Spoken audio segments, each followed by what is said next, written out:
ይሄ ቤት ለእኔና ለአንቺ ህልም ወደፊት ፈጣሪ ብሎ ጥሩ ነገር ላይ ከገባን መጋባት ከቻልን ልጅ መውለድ ከቻልን ብለን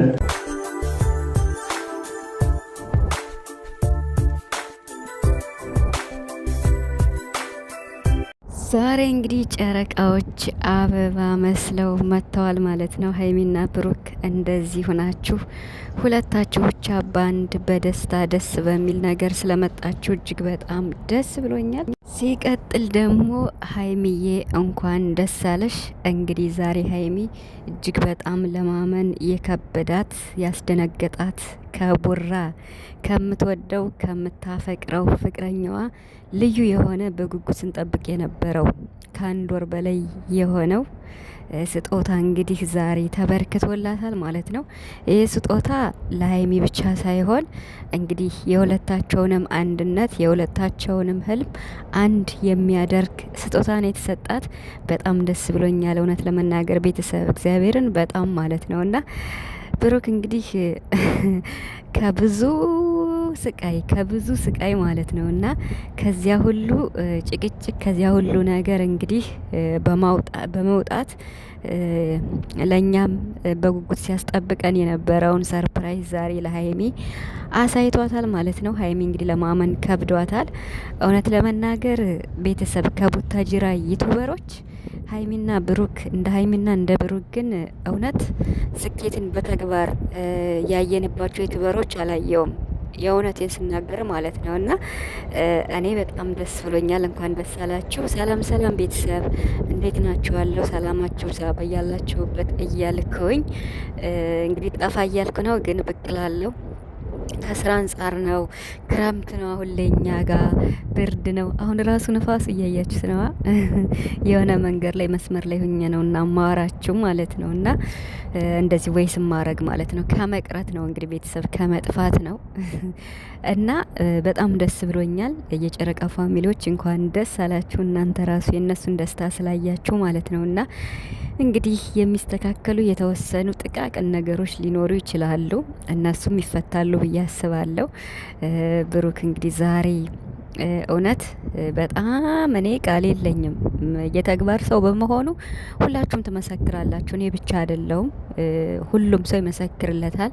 በታማኝነቱ ደግሞ እናቱ በ10 ጣቴ ነው የምፈርም ብላለች። የኔ ልጆች በጣም ጨዋ ናቸው ብላለች። እና እንግዲህ ዛሬ ብሩክ ሁሉንም ነገር ተናግሯል።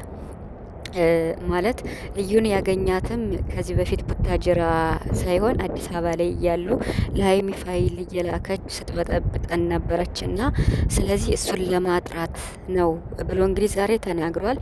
ልጅ ምናምን ስለሚለው ነገር አይመለከተኝም ብሏል። ታዲያ እዩ ነገና ከነገ ወዲያ እንዴት ነው ያንን ምንድነው እርጉዝ ነኝ ያለችውን ልብስ እኔ ልብስ ነው የሚመስለኝ፣ ይቅርታ አድርጉልኝ፣ ፈጣሪም ይቅር ይበለኝ ይሄን ስናገር ማለት ነው። እና ሁሌ በተለያየ እርግዝና ልብስ ምናምን በሚመስል ስትመጣ የነበረችው ከዚህ በኋላ እንግዲህ እንዴት ነው ወገቧን 8 ቁጥር ሆና ትመጣለች ማለት ነው። እና ምክንያቱም ብሩክ ምንም ነገር አይመለከተኝም ብሏል፣ ከፊቱም ከአሁኑ ማለት ነው። ዛሬ አስረግጦ ተናግሯል። ስለዚህ ስለምን አይመለከተኝም እዩን ያገኘውበት ምክንያት እኔ በቃ ከዚህ በኋላ እኔና ሀይሚን ፋይል እየላከች ምናምን እንዳትበጠብጠን እሱነን ለአንዴና ለመጨረሻ ላስጠነቅቃት ነው ብሏል ማለት ነው። እና ነገር ግን አሁንም ቢሆን ያልተቋጨ ነገር አለ ከቡራ ጋር ማለት ነው። እና መቼስ ቤት ሲገዛ ይሄን የመሰለ ቤት ይሄን የመሰለ በነገራችን ላይ አልቋል። የተወሰነ ነው እንጂ የቀረው ፊኒሽንግ ላይ ናቸው። እና በጣም ነው የሚያምረው ቤቱ። ለልጆቻቸው ክላስ ሁላ ነው ታስቦ የተሰራው። ደስ አይልም? ቡራ እንግዲህ ህልሙ ከሀይሚ ጋ ነው። አብሮ አግብቶ ወልዶ መሳቅ እንዴት ነው አለ አይደለ? ምርጥ ላይፍ የመኖር ህልም አለው ቡራ። ሀይሚም አላት። ግን እንደዚህ አንዳንዴ በሚፈጠሩ ችግሮች ያው ሀይሚ በጣም እንዴት ነው ችግር ውስጥ ትገባለች። እና ይሄ ችግር በነገራችን ላይ ያው ውሸትም ቢሆን በቡራ ስለመጣ ሀይሚን ብታምንም ብትበሳጭም ብታዝንም አይፈረድባትም። እውነት ለመናገር ግን እኛ ስንል የነበረው ያው ምንም ቢሆን እውነቱ እስኪታወቅ ከቡራ ጎን ሆኝ ብሩክን ለማመን ቤተሰብ ይቅርታ ድምጽ እየገባብኝ ስለሆነ ብሩክን በቻልሽው አቅም እንደዚህ በጣም ጥግ ድረስ ሲፈትንሽ ለማመን ሞክሪ፣ ከጎኑ ሁኝ እያልን ነበር።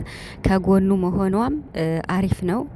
ያው እንግዲህ መጨረሻው ቢከብድም ማለት ነውና ብሩክ እንግዲህ በቃ ይሄ ቤት ያንቺ ነው በማለት ከዚህ በኋላ እኔም እንዳዳሬ ነው የሚባል እኔም እንዳዳሬ አንቺም እንዳዳርሽ፣ አንቺም የራስሽን ላይፍ ኑሪ እኔም የራሴን ላይፍ እቀጥላለሁ።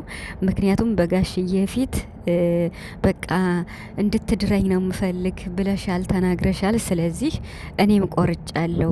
ሴት ልጅ ከቆረጠች ማንም አይመልሳትም እንደሚባለው እኔም መቁረጥ አለብኝ ብሎ እንግዲህ ቤቱን አስረክቦ የቀረውን አንቺ አስጨርሽ በማለት ለሀይሚ እንዴት ነው ተስፋ የማይሆን ነገር ነው የሰጣት ማለት ነው። እና በቤቱ እንደዚህ በማድረጉ ቃል የለኝም እውነት ለመናገር ቡራ ሁሉም ሰው ትንሽ ትልቁ ይመሰክርለታል የተግባር ሰው ስለሆነ። ነገር ግን አሁንም ቢሆን ይሄ ቤት በደስታ በፍቅር ለሀይሚ ስታበረክትላት የሁላችሁም የምትኖሩበት ቤት ነው እንጂ ሀይሚ ብቻዋን ምንም የምታደርገው ነገር አይደለም። ስለዚህ እንግዲህ ሀይሚ ደግሞ ነገ ታርቀናል ወይም ደግሞ ይቅርታ ብላ የይቅርታ ቪዲዮ ነገ በራሷ ቤት ትመጣለች ብዬ አስባለሁ። ምክንያቱም ቡራ ወደ አዲስ አበባ ሊሄዱ ሲሉ 2 ምርጥ ልብስ ገዝቶላት ነበርና አንዱን ዛሬ ለብሰው መታለች ማለት ነውና ማች ነው የለበሱት። በነገራችን ላይ ማለት አንዳንዴ በጣም እኔ ምን ልበላችሁ እንግዲህ ብሩክ በጣም ሀይሚን አስጨንቋታል ከሚባለው በላይ በጣም አስጨንቋታል። እንግዲህ ከብዙ ማስደንገጥ ከብዙ ማስጨነቅ ነው ወደ ደስታ የመጣው። አሁን ላይ የሚከብድ መጨረሻው ግን የሚያምር ብሎ ነበረ ሲጀምረውና ይሄው በተናገረው መሰረት እንግዲህ ቃሉን ፈጽሟል። አሁን ደግሞ ሀይሚ ይቅርታውን ተቀብለሽ አንቺም ይቅርታ እንደምትይው ተስፋ አደርጋለሁ። ምክንያቱም ብሩክ ምንም እንዳላደረገ ሲናገርም ቆይቷል። አንዳንድ ነገሮች ግራ የሚያጋቡ አንቺን የሚያጠራጥሩሽ ነገር ቢፈጠሩም እንግዲህ ቡራ በአጠቃላይ ፕራንክ እንደሆነ የተናገረው ቤተሰብ አይታችኋላ። እኔ እኮ ብያለሁ ቡራ ይሄን ነገር ሀይሚን 300 ሺህ ለማስገባት እሱ 350 ሺህ ለመግባት ነው እንጂ እውነት ከሀይሚ ተደብቆ ምንም ነገር አያደርግም። ሀይሚን ጥግ ድረስ እየፈተናት ነው ብያችሁ ነበርና ይሄው ቡራ ባጭሩ ማለት ነው እኔ ሳደርግ ነው ወይ የሚበረታብኝ፣ ስለዚህ እኔ ሲይዘው ነው ወይ ሁሉ ነገር ሰማይ የሚደርስ ብሎ እንግዲህ ነገሩ ከበቃ አይደል ፍራንክ እንደሆነ